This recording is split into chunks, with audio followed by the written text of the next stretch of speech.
relasi anak didik dengan pendidik berubah menjadi seperti relasi penjahat dan polisi. Yang kadang-kadang membuat saya prihatin adalah, ini realitasnya ya Mbak ya, kebijakan kita tuh ketinggalan bisa lama banget.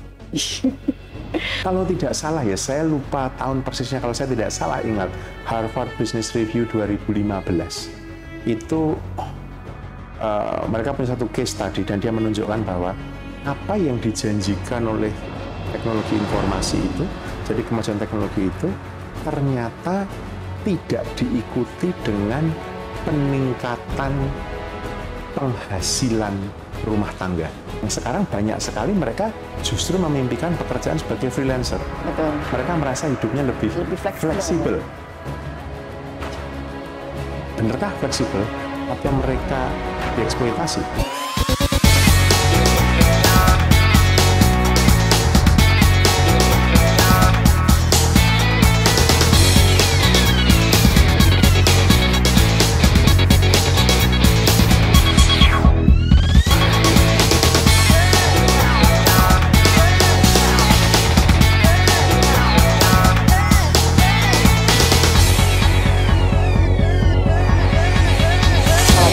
Assalamualaikum warahmatullahi wabarakatuh. Kembali lagi dengan saya Farida Dewi Maharani dalam program FMB 9 Bicara.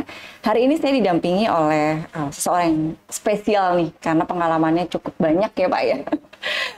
Melalang buana kemana-mana, dan kita akan bicara mengenai bagaimana sih sebenarnya kemajuan teknologi, revolusi industri 4.0 dan dampaknya kepada kita sebagai manusia, sebagai kita sebagai tenaga kerja.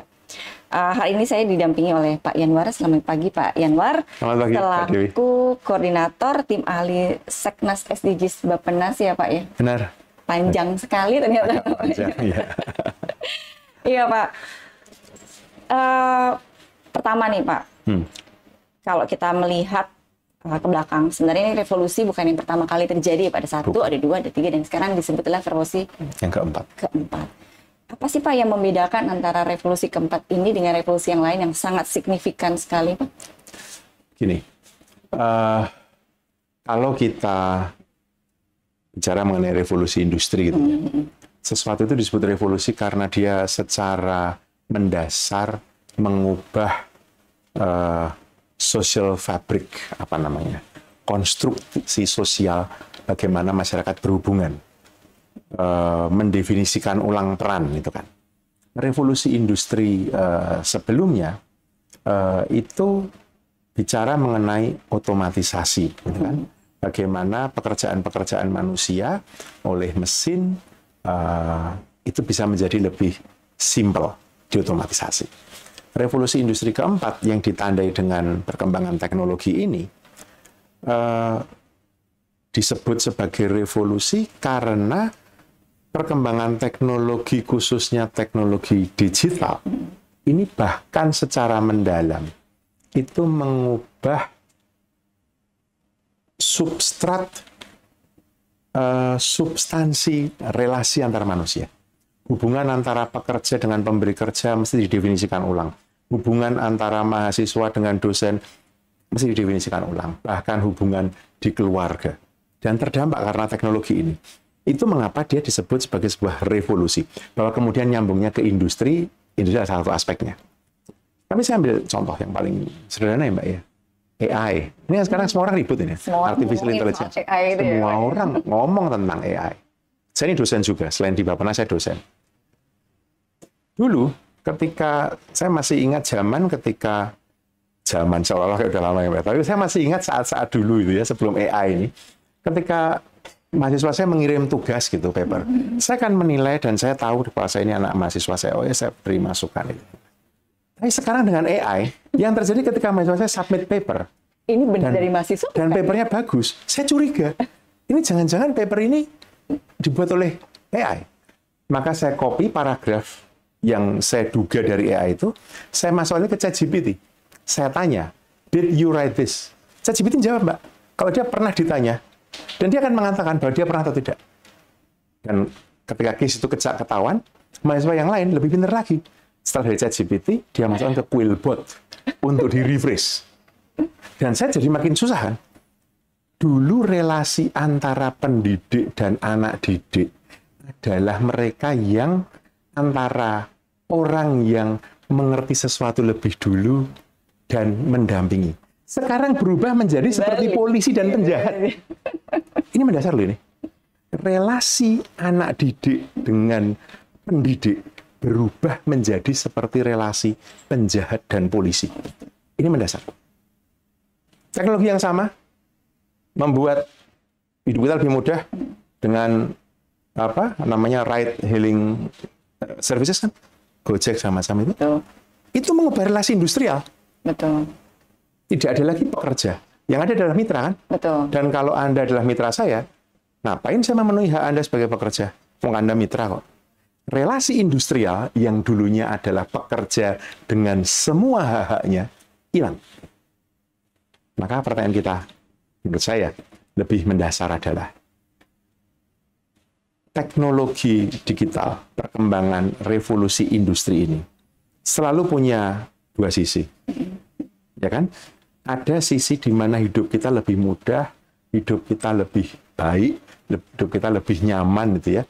Istilahnya kenikmatan ontologis gitu ya, lebih nikmatin secara filosofis. Ada risiko yang disebut dengan unintended consequences of technological progress. Konsekuensi-konsekuensi yang tidak dimaksudkan dari kemajuan teknologi ini. Pekerja kita misalnya sekarang, anak-anak muda, saya nggak tahu tempatnya Mbak Dewi, tempat saya ada banyak anak muda, yang sekarang banyak sekali mereka justru memimpikan pekerjaan sebagai freelancer. Betul. Mereka merasa hidupnya lebih fleksibel. Benarkah fleksibel? Atau mereka dieksploitasi? Saya melihatnya jadi flexploitation. Eksploitasi yang lebih fleksibel. Yang dieksploitasi nggak merasa sadar kok kalau dieksploitasi. Anak-anak yang bekerja freelancer itu, mau Sabtu dihubungi, dia membalas, luar jam kerja, dia merasa, wah kan saya baik-baik saja. Padahal itu sebuah bentuk eksploitasi yang baru. Yang lain adalah munculnya kelas baru, Mbak. Namanya prekariat. Prekariat itu dari kata precarious proletariat. Proletariat itu tahu miskin. Precarious itu rentan. Sudah miskin, rentan. Karena pekerjaannya nggak punya kepastian. Jadi teknologi baru ini, digitalisasi, AI, ini juga membawa konsekuensi. Saya tidak mengatakan itu jelek, enggak. Kalau kita bicara teknologi ya Mbak ya, kalau di dalam aliran pemikiran itu ada dua. Teknofili dan teknofobi. Teknofili itu adalah orang yang demikian cintanya pada teknologi dan dia yakin bahwa semua masalah hidup itu diselesaikan dengan teknologi. Teknofili. Ada yang namanya teknofobi. Teknofobi ini adalah orang-orang mereka yang percaya bahwa teknologi ini membawa kejelekan. Revolusi industri ini tetap, tadi saya sampaikan, ada dua sisi. Sisi positifnya, sisi baiknya, membantu kita mempermudah hidup. Tapi kita mesti lebih peka dan bisa mengantisipasi unintended consequences-nya. Ini saya lihat dari kondisi sekarang. Jadi salah satu yang akan berubah adalah konstruksi sosial tadi. Konstruksi sosial, ya. Relasi. Dan relasi itu kan masuk kemana-mana. Relasi di pekerjaan misalnya, hierarki, di politik, di pemerintahan, di semua sektor. Sektor bisnis. Sebenarnya yang merasa kaget itu nggak cuma Indonesia aja ya Pak? Oh semua sebenarnya, semua. Kalau tidak salah ya, saya lupa tahun persisnya, kalau saya tidak salah ingat, Harvard Business Review 2015. Itu mereka punya satu case study dan dia menunjukkan bahwa apa yang dijanjikan oleh teknologi informasi itu, jadi kemajuan teknologi itu, ternyata tidak diikuti dengan peningkatan penghasilan rumah tangga. Nah, jadi sebenarnya mau tanya ini Pak, kecepatan teknologi sungguh cepat sekali. Tadi ada perubahan konstruksi sosial yang memang harusnya kita sebagai pemerintah kan harus memprotek nih Pak. Yeah. Kecepatan perubahan teknologi dengan kecepatan kita menciptakan regulasi itu kan sangat jauh sekali ya Pak. Gitu kan. Kita berpikir bahwa regulasi itu harus visioner ke depan, karena nggak mungkin setiap tahun berganti. Sedangkan teknologi itu by detik ya Pak, itu berubah by detik, by menit.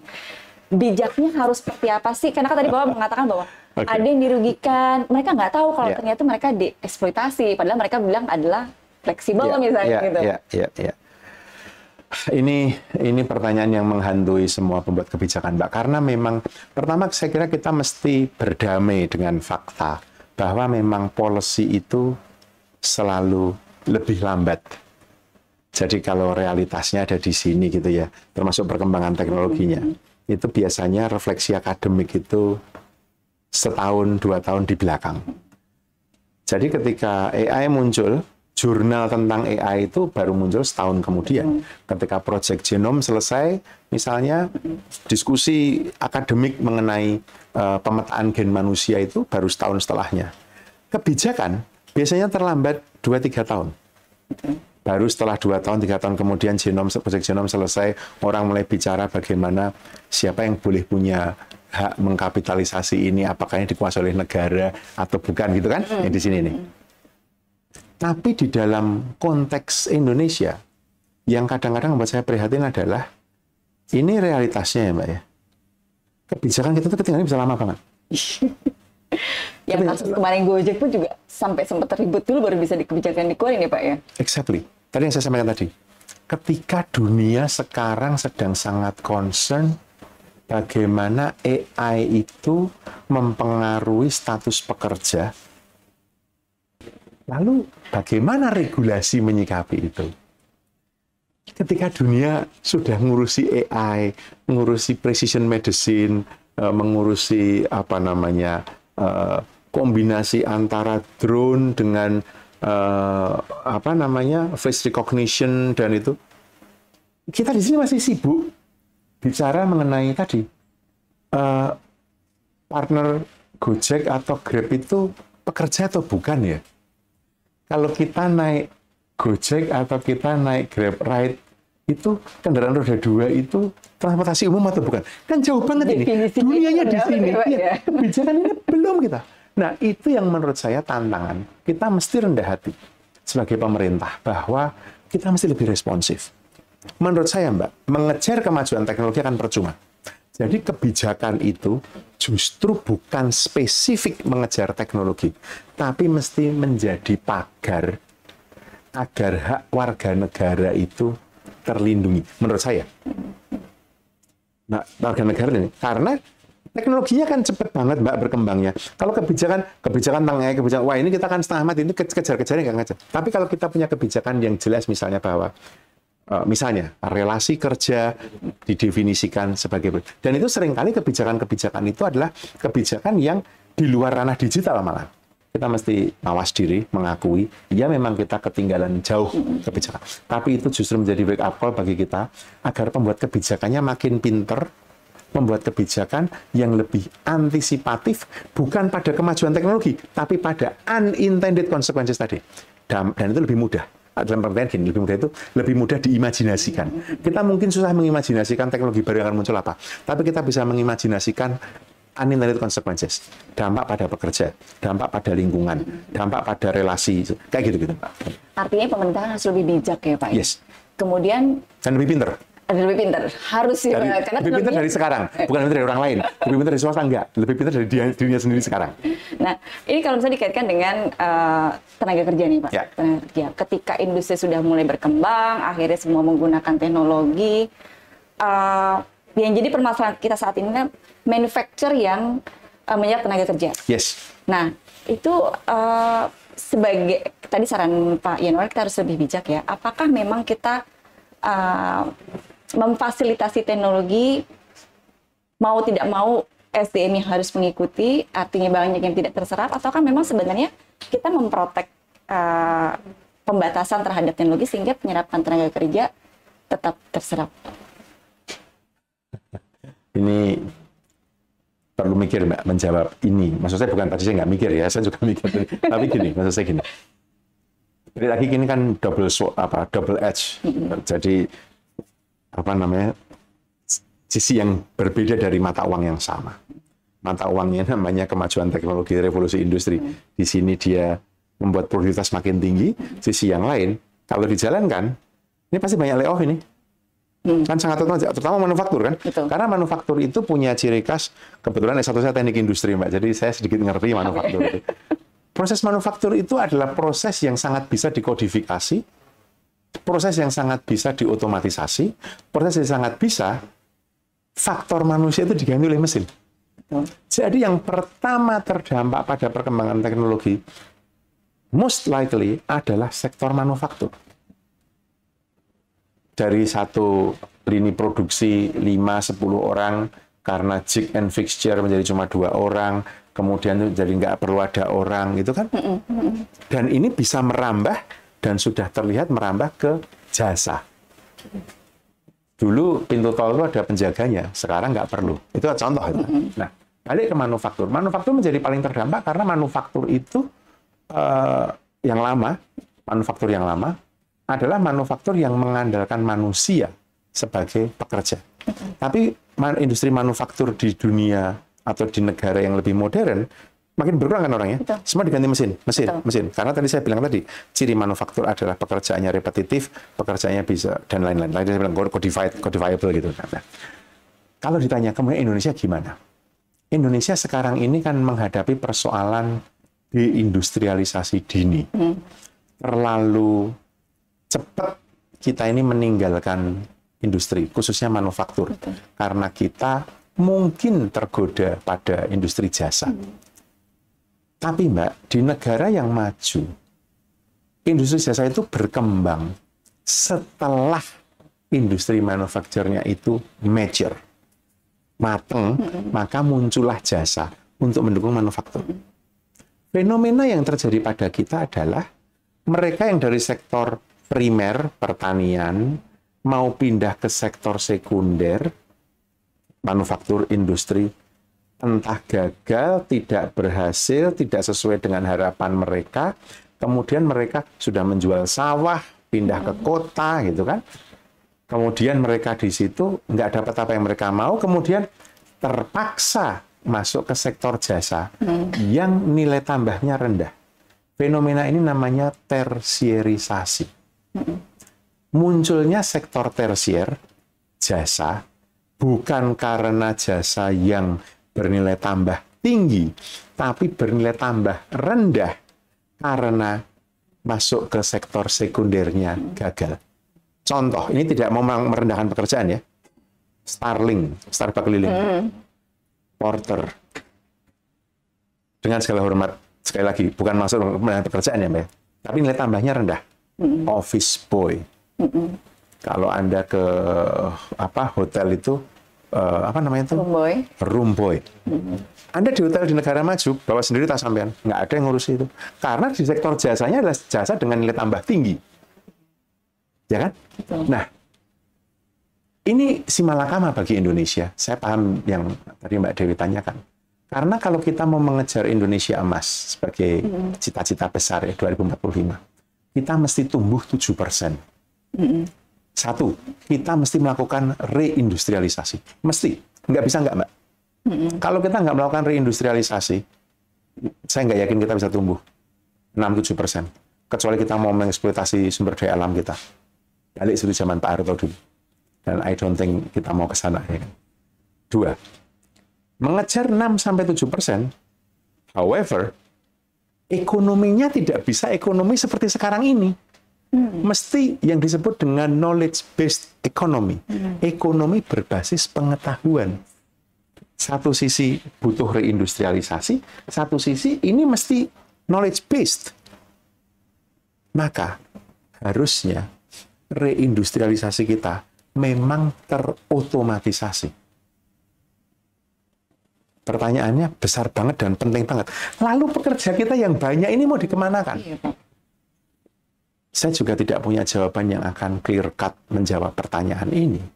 Tapi saya kira Mbak, mau tidak mau, kita tidak bisa menghalangi pertumbuhan dan perkembangan teknologi. Kita juga tidak mau menghalangi keinginan negara ini menjadi negara maju. Betul. Industri kita mesti makin modern, makin terotomatisasi, makin sedikit pekerjanya. Kecuali kita kembali ke industri alas kaki lagi. Zaman dulu. Gapnya akan semakin jauh dong, Pak. Maka, di negara-negara yang, kalau kita mau belajar di negara-negara maju, satu, either kemudian bergeser ke sektor informal. Maksud saya sektor informal itu sektor, bukan informal mungkin lebih tepatnya, size usaha yang lebih kecil, MSMI ya, micro, small, medium enterprise, UMKM itu, kita akan ke situ. Sementara mereka yang bekerja di manufaktur itu sebenarnya hubungan industrialnya dibenahi, tapi sudah pasti akan jauh lebih berkurang kan? Mau tidak mau memang kita mesti menciptakan angkatan kerja yang lebih terdidik, kalau saya boleh bilang itu.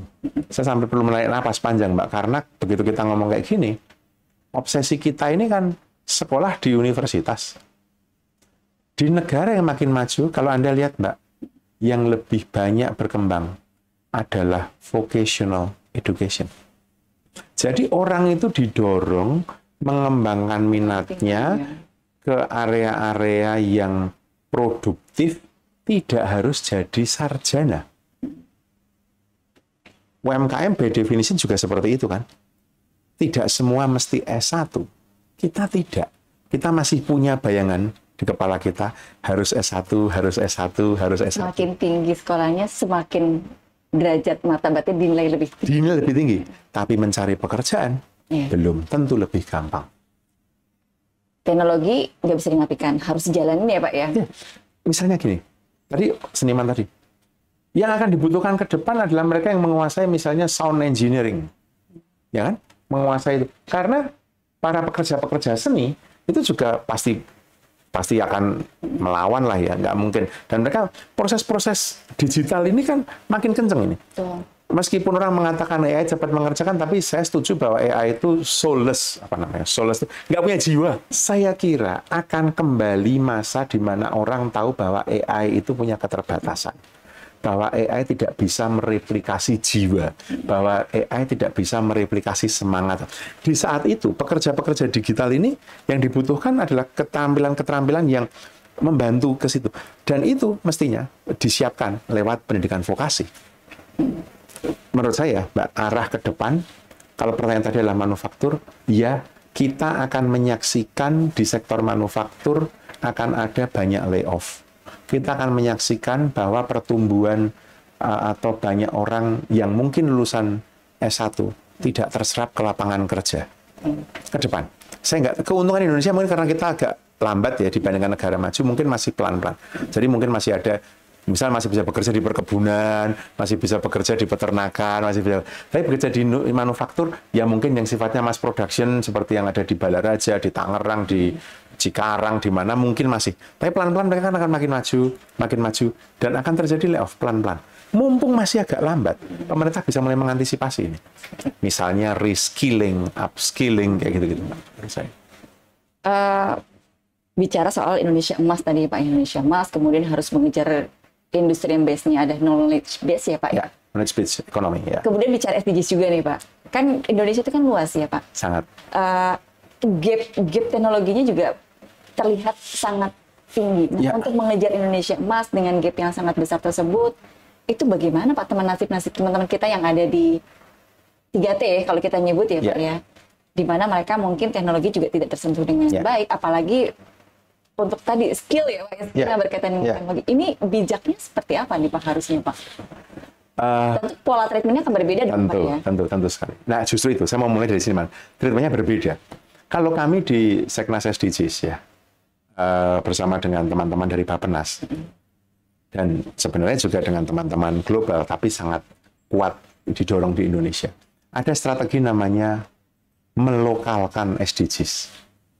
Localizing SDGs, localizing, melokalkan. Nah, SDGs kan dibuat jauh di sana di New York ya kan? Betul. Di New York sana 17 goal 169 target masuk ke Indonesia. Kayaknya apa sama Pak Yanwar doang deh. Kemudian masuk di di level negara, diintegrasikan dengan RPJMN misalnya gitu kan. Tetapi kebutuhan di daerah itu kan belum tentu sama dengan yang dibutuhkan nasional. Dan kalau kami dalam localizing SDGs itu adalah yang paling penting justru kebutuhan daerah itu apa baru dipetakan SDGs mana yang bisa dikontekstualisasikan. Inti dari localizing SDGs adalah membuat SDGs itu berbunyi dalam bahasa lokal. Ada yang nanya ke saya, Pak Yan, ini gimana kalau teman-teman di daerah itu nggak hafal SDGs? Saya bilang, nggak apa-apa, nggak penting ini, nggak penting. Saya ngomong yang paling mendasar, karena kalau kamu baca SDGs itu, kamu bandingkan dengan Undang-Undang Dasar 45, itu sejalan kok. Jadi, saya nggak akan bingung kalau ada bupati atau wali kota di mana atau kepala desa pelosok nggak hafal SDGs, nggak penting. Selama rakyat di sana tidak tidur dalam keadaan lapar, selama mereka sakit dapat layanan kesehatan, selama mereka bisa sekolah. I don't care. Mereka nggak tahu SDGs. Saya koordinator tim ahli, Mbak, di sana SDGs. Tapi justru karena saya tahu bahwa itu seiring sejalan dengan SDGs, mereka tidak perlu tahu SDGs. Yang penting tidak ada yang miskin, tidak ada yang kelaparan, tidak ada yang sakit, nggak bisa ke puskesmas, nggak ada yang nggak bisa ke sekolah. Karena that is SDGs. Melokalkan adalah menerjemahkan. Ini kan tujuan pembangunan global ini. Betul. Kehebatan Bapak bangsa kita ketika dulu dengan Undang-Undang Dasar 45 itu adalah dia sudah punya visi negara yang sejahtera seperti apa. Ini universal, Mbak. Sekarang aja rumusannya SDGs. Nah, maka sama dengan cerita tadi. Yang Anda tanyakan tadi, gimana? Saya melakukan penelitian akhir 2021 diterbitkan di jurnal Southeast Asia Economist. Penelitian tentang 20 tahun desentralisasi. Diterbitkan di jurnal, Mbak, yang saya omongkan ini. Hasilnya adalah tahun 98, tahun 2000, ini Jawa, ini Papua. 20 tahun setelah desentralisasi, begini. Ini Jawa, ini Papua. Papua 20 tahun setelah desentralisasi, lebih bagus dari Jawa 20 tahun yang lalu. Tapi disparity antara Jawa, luar Jawa, dan Papua ini belum terjembatani. Penelitian saya ini dipublikasikan di jurnal. Argumentasi saya adalah, apakah desentralisasi berhasil meningkatkan kapasitas pemerintah daerah? Ya. Apakah desentralisasi bisa menjembatani kesenjangan Jawa, luar Jawa? Tidak, atau belum. Ini punya implikasi dalam pertanyaan Anda tadi. Betul. Karena itu, kita tidak bisa menggunakan one size fits all di negara seluas Indonesia ini. Kita nggak bisa. Kita mesti berani membuat kebijakan yang sifatnya justru lokal, subnasional. Mesti. Tantangan transformasi digital, saya yakin di Sumatera Utara dengan di DKI Jakarta beda. Yakin saya. Di Kalimantan Timur, Sulawesi Utara, Papua, dengan di Jawa Timur. Beda. Kita mesti mengakui, penetrasi internet kita belum 100%. Kalaupun mereka punya akses pada teknologi, literasinya belum seperti itu kan. Jadi, kita mesti berani membuat kebijakan itu tailored dan localized, gitu kan. Kalau di, balik lagi contoh SDGs, kalau kami di SDGs, kami punya rencana aksi daerah namanya. Jadi daerah dan RAD di provinsi A dengan provinsi B bisa berbeda. Itu oke, nggak ada masalah. Nggak harus dipaksakan sama. Oh, di provinsi ini kami akan fokus pada goal 1, goal 3, goal 7 atau area ini. Ya sudah, nggak apa-apa, emang kebutuhanmu itu kok. Begitu diseragamkan, nah kita punya masalah. Balik ke tadi, Mbak. Karena underlying faktor dan underlying decisive factors dari perkembangan teknologi itu education sebenarnya.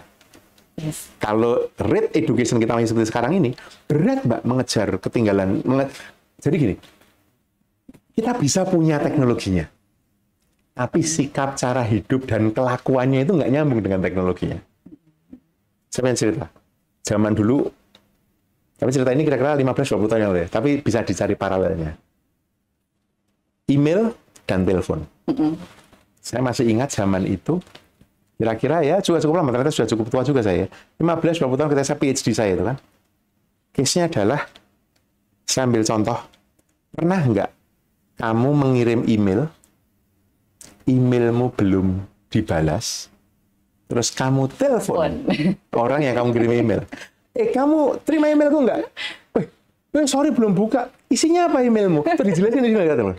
Ya kan? Sama aja dong ya, Pak. Nah, teknologinya email, sudah mengikuti budaya. kelakuannya enggak. Nah, ini soal pendidikan. Karena menurut saya kenorakan itu. Tentu dalam filsafat ada istilahnya adalah disembeddedness.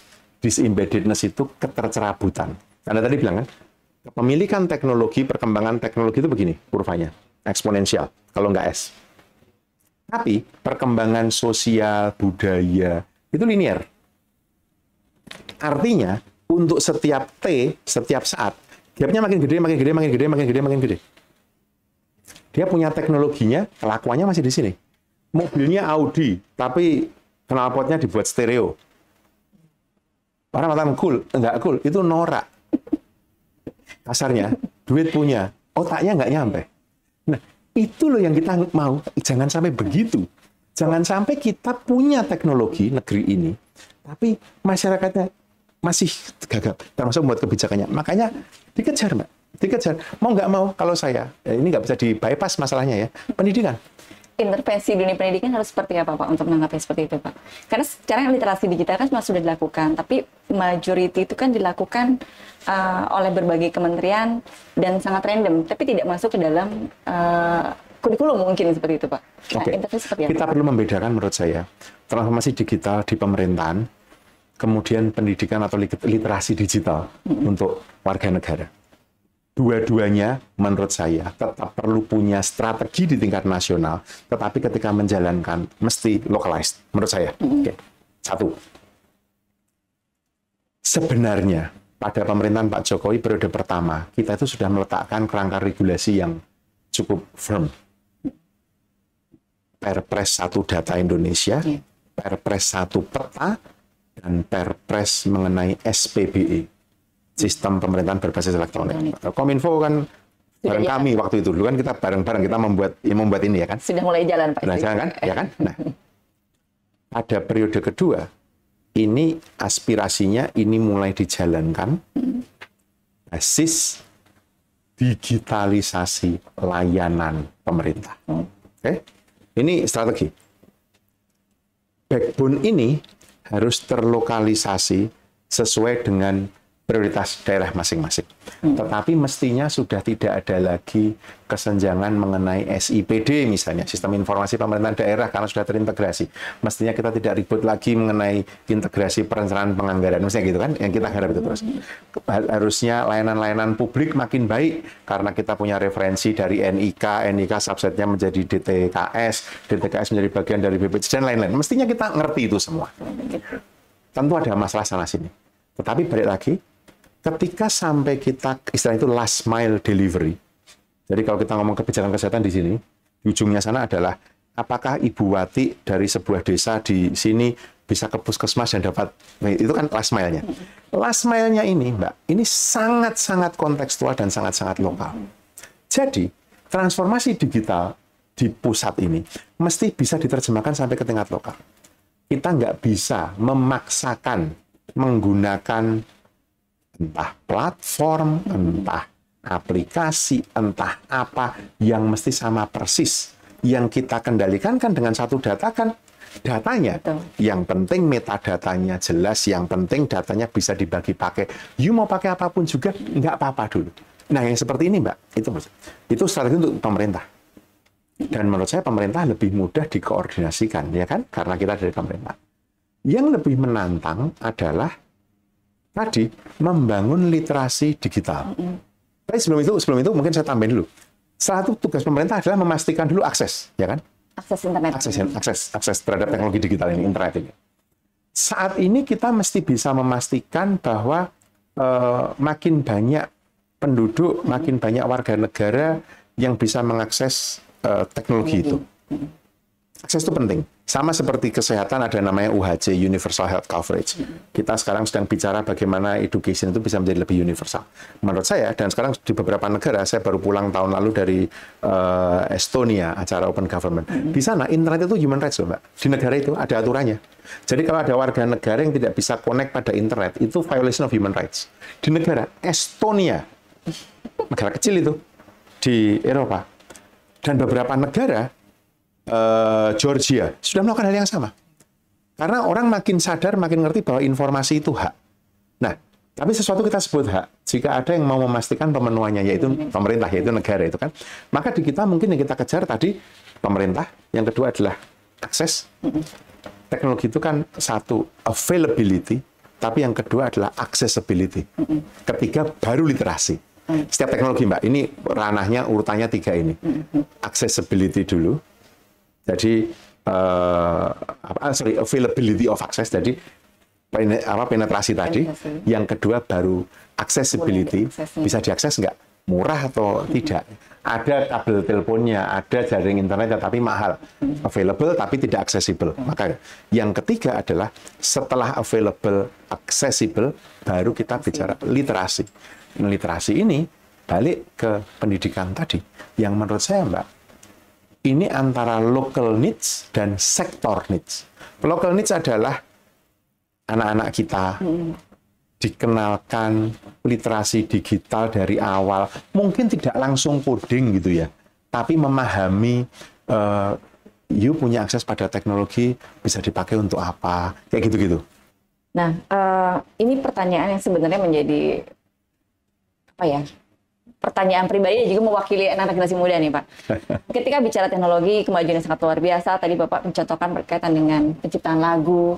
Itu kan sebelum lagu kan yang sempat heboh itu kan soal gambar ya, Pak. Iya, benar gambar. Gitu kan, tinggal disebutin. Iya. Gitu. Dan bahkan waktu itu dengan segala macam, kalau saya ucapan selamat Idul Fitri ya dari Pak Presiden, yang dulunya pakai ilustrator manusia, sekarang pakai AI, itu kan rame banget itu kan. Waduh, saya juga, aduh.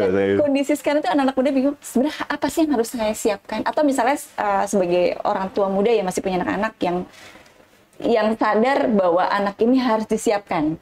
Ini seperti apa? Apakah harus tadi belajar coding? Ini anak-anak kecil harus belajar coding dulu nih ya gitu. Itu apa sih Pak sebenarnya harus perlu disiapkan di alert buat kita anak generasi muda dan juga nanti generasi yang lebih. Sama Mbak, saya itu juga punya anak, satu 19 tahun, satu 17 tahun. Dan saya juga gamang ini. Ini nanti mereka mau sekolah apa yang gede, sudah keterima di perguruan tinggi kan, dia akan studi.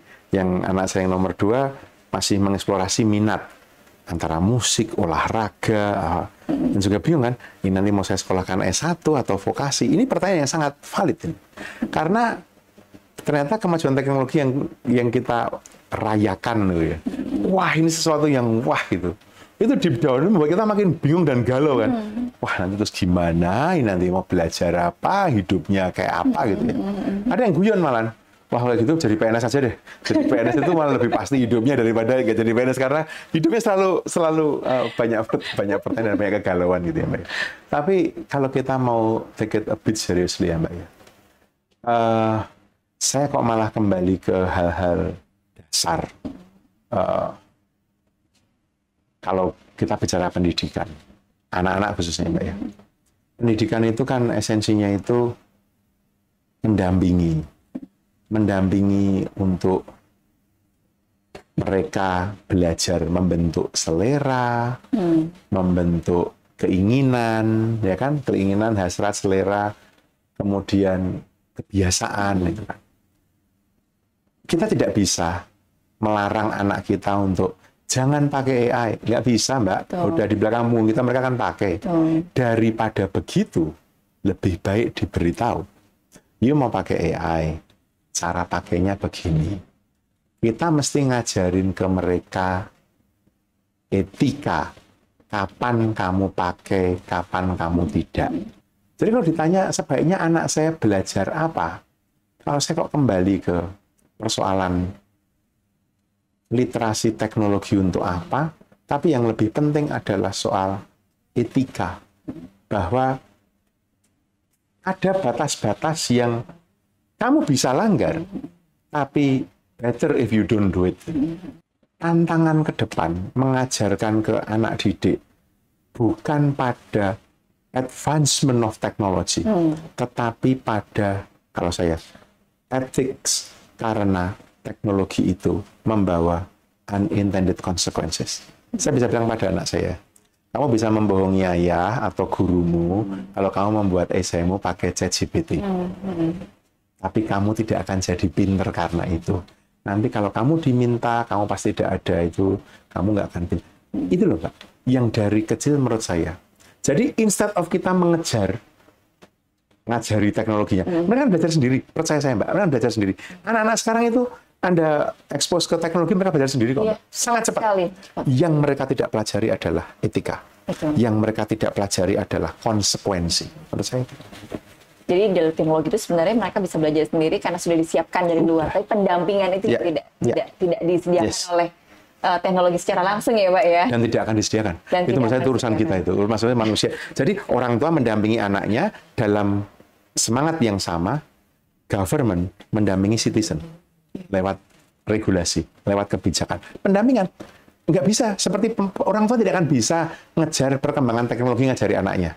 Itu persis seperti pemerintah tidak akan pernah bisa mengejar perkembangan teknologi. Tapi policy pemerintah bisa diarahkan untuk perlindungan warga negara. Contoh PDP. Itu PDP, Personal Data Protection, perlindungan data pribadi. Itu bagus banget. Mestinya itu menjadi prioritas, aturan turunannya segera dibuat, karena data pribadi, kemudian nanti mulai dari gen, rekam medis, elektronik, semua. Data itu Mbak adalah new currency. Kalau dulu sumber daya, tambang, pertanian, itu modal. Sekarang data. Ini harus diproteksi nih ya. Data, apalagi data warga negara gitu. Nah, menurut saya policy kita ke situ saja fokusnya. Sama seperti orang tua melindungi anaknya. Pemerintah melindungi warga negaranya. Saya tuh jadi pikir Pak, maksudnya tadi ada dokter, ada seniman. Mungkin itu tidak dibutuhkan banyak, Pak. Mungkin apakah dalam pikiran saya, apakah memang sebenarnya dibutuhkan yang paling banyak itu adalah skill-skill yang berkaitan dengan teknologi. Misalnya? Karena semua akan membutuhkan teknologi. Pengembangan misalnya ya, dokter tetap dibutuhkan karena dia harus tahu. Tapi pada waktunya nanti kan akan fungsi. Sudah ada dari jarak jauh kan Pak, operasi jarak jauh misalnya nggak perlu banyak-banyak dong, sudah dari pusat misalnya. Iya. Saya paham. Ini agak rancu ketika memang pernah disebutkan bahwa ini beberapa pekerjaan yang sudah tidak layak lagi, tidak bisa dikerjakan manusia, kemudian ada jenis pekerjaan baru gitu. Dan kalau dilihat dari list itu kan memang basicnya adalah berkaitan dengan teknologi. Apakah memang itu yang akan dibutuhkan ke depannya Pak skillnya? Selain tadi ya soal pendampingan literasi. Saya masih merasa dokter perlu, atau mungkin ini preferensi pribadi ya. Saya juga ngeri juga kalau saya didiagnosa oleh mesin gitu ya. Tapi saya tahu memang arah perkembangan teknologinya ke sana. Arahnya sekali lagi, semakin pekerjaan itu bisa dikodifikasi, artinya diturunkan dalam bentuk instruksi-instruksi, semakin bisa diotomatisasi, semakin manusia nggak diperlukan. Saya melihat ini orang bisa tidak sependapat. Tapi ketika itu sudah menyangkut mati hidup manusia, menurut saya kok menyerahkan keputusan itu kepada mesin atau algoritma kok nggak benar menurut saya. Penegaan diagnosa, menurut saya tetap perlu dokter. Penegaan diagnosa tidak bisa bukan dokter, menurut saya. Nah, di sini kita bisa, misalnya, undang-undang kesehatan. Jadi, yang diantisipasi bukan, atau yang dicoba dicakup oleh kebijakannya, bukan kemajuan teknologinya. Tapi, balik lagi, dampak. Misalnya, undang-undang kesehatan bisa mengatur bahwa penegaan diagnosa itu ada di sana, bahwa rekam medis tidak boleh diperjualbelikan untuk kepentingan komersial. Nah, itu kan tidak usah nunggu teknologinya, toh, Mbak. Nah, jadi saya melihatnya begitu. Profesi-profesi akan tetap dibutuhkan. Kalaupun ada profesi yang hilang, akan muncul profesi yang baru. Saya yakin itu sudah terbukti. Dulu orang takut kehilangan profesi sebagai tukang cetak atau apa itu ya, kemudian muncul profesi baru.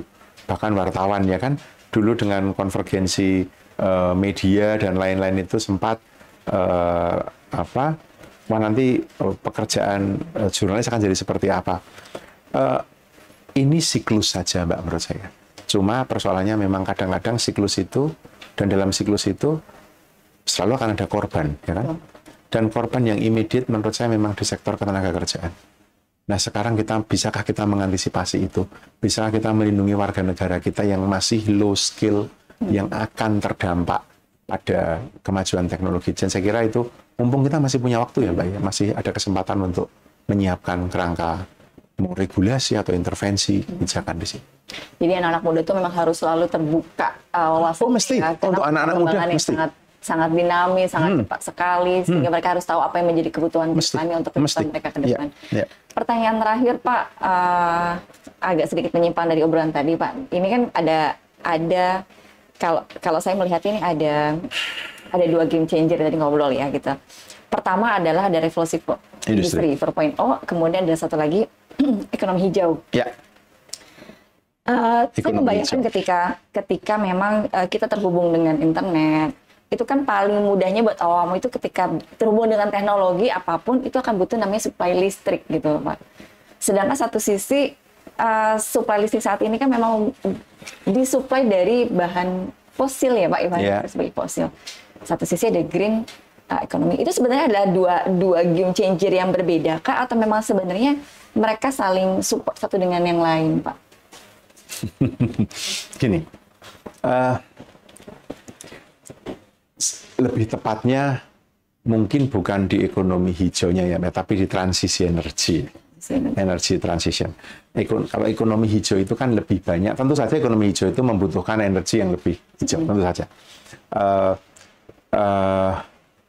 Di dalam ekonomi hijau itu yang dibutuhkan adalah, atau yang lebih mendasari adalah perubahan mindset dari ekonomi yang sifatnya eksploitatif, non-renewable, menjadi ekonomi yang lebih akrab lingkungan, lebih less eksploitatif, lebih renewable, lebih sirkuler juga. Nah, di dalamnya masuk energi. Bahwa energi yang base-nya fosil itu kan eksploitatif dan ekstraktif. Betul. Itu mesti diganti ke yang lebih renewable. Renewable itu bisa seperti bio atau energi bersih seperti angin, surya, dan lain-lain. Kebutuhan untuk industri itu membutuhkan suplai energi. Betul. Kalau kita bicara mengenai transisi energi, itu mestinya hulu sampai ke hilir. Hilirnya adalah ketika energi itu dimanfaatkan untuk menggerakkan entah mesin, entah komputer, itu kan energi. Jadi di sini itu juga mesti makin hijau. Dulunya digerakkan oleh fosil, jangan dong misalnya mobil, ya kan? Mobil listrik. Idealnya listrik yang dipakai untuk nge-charge si mobil listrik ini dibangkitkan dari pembangkit yang juga hijau. Mestinya gitu kan. Misalnya angin, air, matahari, bio, atau setidak-tidaknya geotermal lah setidak-tidaknya gitu ya. Tapi yang terjadi kan tidak, atau belum. Yang terjadi masih di hilirnya clean, listrik. Di hulunya masih fosil pembangkitannya. Itu mengapa Mbak, terkait dengan SDGs juga dan terkait dengan komitmen perubahan iklim, penanganan perubahan iklim, Paris Agreement, maka kita memang mesti menuju ke net zero society. Kalau revolusi industri 4 itu, revolusi industri 4 itu kan yang mencanangkan Jerman itu sebenarnya kan. Saya lupa namanya, Klaus siapa itu ya. Jepang merespon, revolusi industri 4 ini akan melahirkan society 5.0.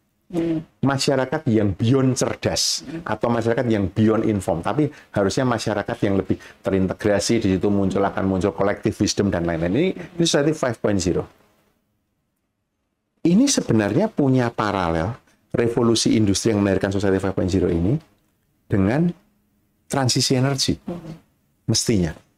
Jadi kita mesti bisa melihat bagaimana